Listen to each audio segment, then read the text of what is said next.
What's really good, LeSBP Trading Familia? Buenos dias, bonjour, bon G, sal bona. Thank y'all for tuning in. Hopefully my video actually works properly because right now it's acting a hoot. But yeah, let's see if we can get on. So today's video is going to be about addressing just a few comments from my last video.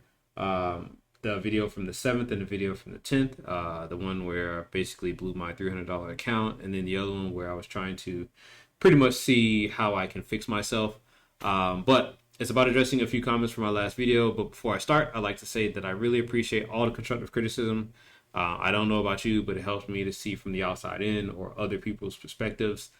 Keep the comments coming, excuse me, and please, if you write something and I reply, please reply back. More than likely, I'm trying to learn, I'm trying to gain insight, I'm trying to more than likely clarify your comment and become better is overall what I'm trying to do. Don't be mistaken, I won't listen to everybody's comments. I know there's trolls out there, I know there's people who don't mean very well, but I appreciate and thank those who do.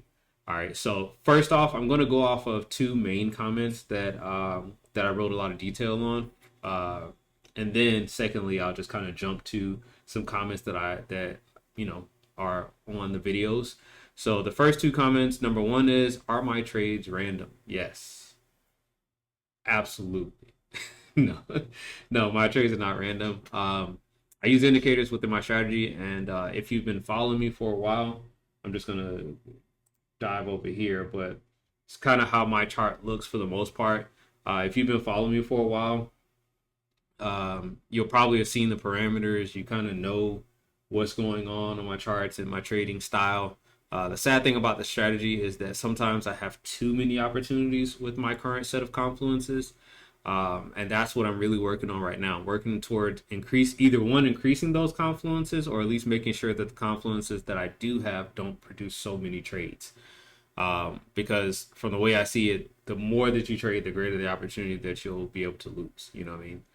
Even one of the comments that I read stated that the best traders don't take a lot of trades, which I wholeheartedly believe to be true as well. So I'm definitely working towards trading a lot less, making those confluences better. Right now, I forgot. I think I say it again at the bottom of this, but I'm trading on a demo account on purpose. Excuse me. After that whole $300 account being I won't say it's blown. Like I still got $125 on it, but still, if it's not usable. So to me, I feel like that's a blown account. Um, but yeah, so I am trading on a demo account right now, trying to be as transparent as possible. So I'll probably say it again somewhere in the video because I think I have it written down here down here below. But yes, just to let you all know, I am trading on a demo account for right now, just to test and forward test and live test and all that stuff. The second question or comment is a really good one. Do I have an edge? Do you have an edge? I would say no, not at this time. In order to have an edge, or for me, my thought process, in order for somebody to have an edge, if you don't already know what an edge is, I feel like you have to have a winning strategy. I am at best at certain periods of time of the year, I'm a break-even trader, and currently I'm a losing trader. But to get back on track, your strategy needs to work over a long period of time to say, you have an edge. And right now I can't say that my strategy has one. So yeah, the answer to that, or short answer to that, is no. I don't feel like I have an edge. Um, Looking at some of the other comments that I didn't cover in huge detail, one comment says, happens, man, past two funded and blew one because lack of discipline, started to feel impatient, and I can't shake that feeling now. I know all about that. I definitely do know all about that. To me, I feel like trading, I think the thing that trading takes most of is patience for anything. Um, yes, I feel like discipline is part of that patience, but it definitely takes a whole lot of patience. You have to wait for things to unfold. That's why you need good confluences. That's why you don't take every opportunity that you think that you see, because the market will definitely eat you up alive. Next comment says, happens, bro. Dust yourself off and crack on. Another one says, as long as you learn as long as you learn why things went bad, you just pay for your education. Good video. Next one says, got to pay your tuition, have to give to the market before you can start taking. A lot of the comments are literally just uplifting, and I really do appreciate that because to me, uh, being this transparent isn't hard for me. I don't give a shit if if I lose or win or whatever. I don't care who sees it. I feel like it's all about the process. But it never hurts to hear, some uplifting comments. So I always appreciate that. Um, and I know that people seeing those comments, I know that people understand that, shit, hey, you ain't gonna win all the time. It just don't work like that. So one comment says, "Stop risking money, go to a demo," which is exactly what I just said. Like this is going to be me trading on the demo account. Just to show you all what it looks like too. I have a TradeStation live account and I have a TradeStation demo account. This is the TradeStation demo account, obviously, that I'll be trading on. My live account I've shown before, and that is the account with $125 on it. Positions, balance. Yeah, that's the account with 125 on it. Like I said, it's not completely blown. If you look at it in that way, it's there's money there, but the fact is, I need at least 130 in it to trade SPX 500. And to be honest with you, you don't want to start with the bare minimum because, of course, you can get margin calls. So you really want to start with like 4 to 5 times as much, at least, and I'm saying at least, if not 10 times as much, to be honest with you. But if you're borderlining it, you could probably start off with like 4 to 5 times as much. And that's way more than even I started with. Like I started with 300. So it just depends on you, I mean, what you feel comfortable with. I've already shown the video where I almost got margin called. Yeah, it's an interesting feeling. I can tell you that it's not a good one, but it's an interesting one to see that you're about to get margin called. You definitely don't want your money taken out if you're not the one giving it up. And I feel like a margin call is not what you want to get, not what you want to have. So yeah, we'll be trading on the simulated account, the demo account, for the next few weeks, month, or whatever. I'll talk about that in a second, though. One of the other comments says, sorry, my CPU usage is going like stupid high, so I'm trying to make sure it stops before I get to that point. You need to do more work on properly understanding the market, or you'll never be profitable. I wholeheartedly agree on that. And I feel like some people will probably take that comment as a negative thing, but the way I see it, and this person can tell me if I'm wrong, maybe they are just being negative, but to me, I feel like the way I see it is them saying that if you concentrate on one thing, and I've done this before, which is NAS 100. I used to literally just concentrate on NAS 100. The reason why I can't concentrate on it right now is because I don't have enough money to trade it, but when I was just trading like CFDs, when you could get that broker who was giving you 1 to 5 million leverage, not for real, but you get what I'm saying. They giving you this astronomical amount of leverage. You put in $100 and you trade in NAS 100. Like I used to do stuff like that, and for a period of time I was profitable. But then of course, you got to have that edge. Just like I was saying, I don't think I have that edge because I end up losing it all. Like I'm serious. Like I think I gained like it was like $500 or $600 at one day, and I was trading on like $150 account, and then literally went back down to 150, and then lost even more than that. But anyways, getting back to the comment, you need to do more work on properly understanding the market, or you'll never be profitable. And I think that's true. I haven't worked on SPX as long as I worked on other things. NAS 100 I've worked on a lot more. I can even say on a lot of Forex pairs I worked on a lot more than I have on S&P 500. So that is something I'll be working on, molding my strategy to work better with S&P 500. And right now what I do is called forward testing. That's what I call it, at least, forward testing or live testing. I'll be doing that until I feel comfortable and until I feel the strategy is really good.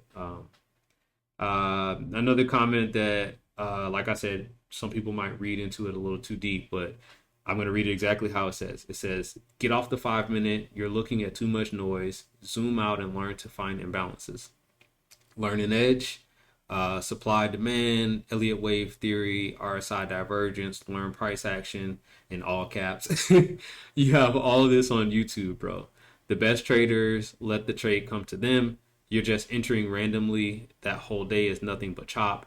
I'm pretty sure I took one trade that day and called it there. An inexperienced trader shouldn't even be trading in this. And once again, like I said, depending on how I read it, you probably think like, oh, this dude's an asshole. I don't think so. I actually asked the question to him, and I hope, or him or her, I don't know if it's him or her, but I hope they answer back. I said, what time frame do you use? 15 minute, 30 minute, 1 hour?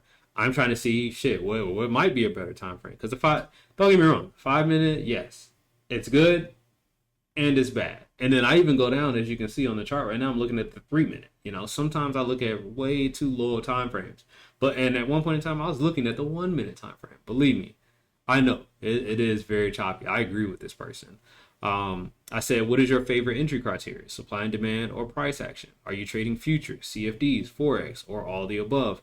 Because I feel like as you move from one aspect of the market to another, trading options, trading futures, trading stocks, trading CFDs, trading indices, or yes, that's CFDs. I'm sorry, trading forex, like futures, like as you move through those things, each one has its own difference. Each one has its own up and down. You know what I mean? Like I can't.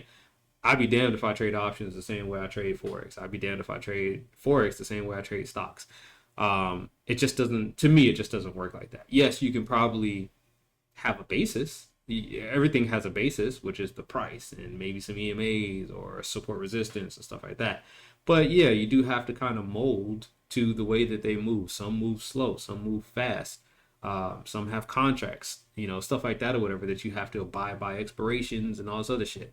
So you have to know those ins and out. I also said, do you have a track record I can follow or videos I can watch to get a better understanding? Now that question, that particular part of the question is really keyed in on. I want to make sure that if I'm going to listen to you, you actually have a track record that is better than mine. Like I don't know if y'all ever heard of the phrase of like, to watch or do the things of people who you aspire to be. You know what I mean? Like, yes, that he made a very great point, but at the same time, if your track record is not better than mine, then I probably shouldn't be listening to you either. Uh, and I said I'm horrible at price action, so I use indicators like the EMA. And I said, are you against that? And if so, did you study anything particular to learn or just watch YouTube videos? There are some great videos out there. Believe me, I watched plenty of them. Trader Nick, Kenzo Forex. Uh, Dang, I can never remember his name when I want to. Doyle Exchange, Lens, Official Lens. Like those people are people that I watch a plethora of different videos on, and maybe some of y'all know them, maybe some of y'all don't. Donvo, but at the same time, it's like I don't want to take everything from their videos. I do take bits and pieces. Don't get me wrong. I've taken bits and pieces, and there's no reason to recreate the wheel if I can take something from them that's working. But at the same time, it's like they trade certain things, and I want to trade other things, or I want to trade certain things too. So I do have to do some part of the learning on my own. But if y'all know some, put me on, please. If y'all know some videos that I can watch, put me on. I've heard ICT. I've heard I forgot what the name of the other guru or YouTube channel was, but either way, I going back to my notes really quickly because I'm gonna end it right here. So what did I say? So that's it for the question segment or for the comment segments. If I missed your question or your comment, just keep shooting them at me, and I'll make sure to get to you. Thanks again for all the comments, well wishes, constructive criticisms. It is a learning process to me, and I want to be as transparent as possible. So if I lose, I lose. Y'all gonna see it. If I win, I win. But I'll show the results as is. Don't forget, once again, we are trading a demo for the next. That's where I was talking about that earlier. Don't forget, once again, we are trading a demo for the next few weeks until two things happen. So number one, I feel like my strategy has kind of come together a bit better after my current kind of forward testing, or what I call forward testing, which is live testing. Basically, while the market is actually in play, I'm clicking buy and sell in that simulated account that I was talking about. So this account right here. And then number two is, when will I start trading live again, is when we can add more money into that account. You know what I mean? Of course, I gotta have money in the account in order to trade it. So when I can have, I'm not shooting for like 700, $1,000, but I do want to have at least 3 to 500 in there. Um, at least 3 to 500 in there before I start trying to trade live again. So either way, I'll make sure to let everyone know when we're back live. Hopefully it won't take too long, but I'm not trying to rush the journey. Keep the comments coming. Hope you all have a great week. I should be releasing another video tomorrow about the end of this week. So Wednesday, Thursdays, and Fridays trades that I saw or took on the demo account. But yeah, man, appreciate y'all. Thanks. Have a good day. Peace. Oh yeah, I'm not retaking this video. I promise you.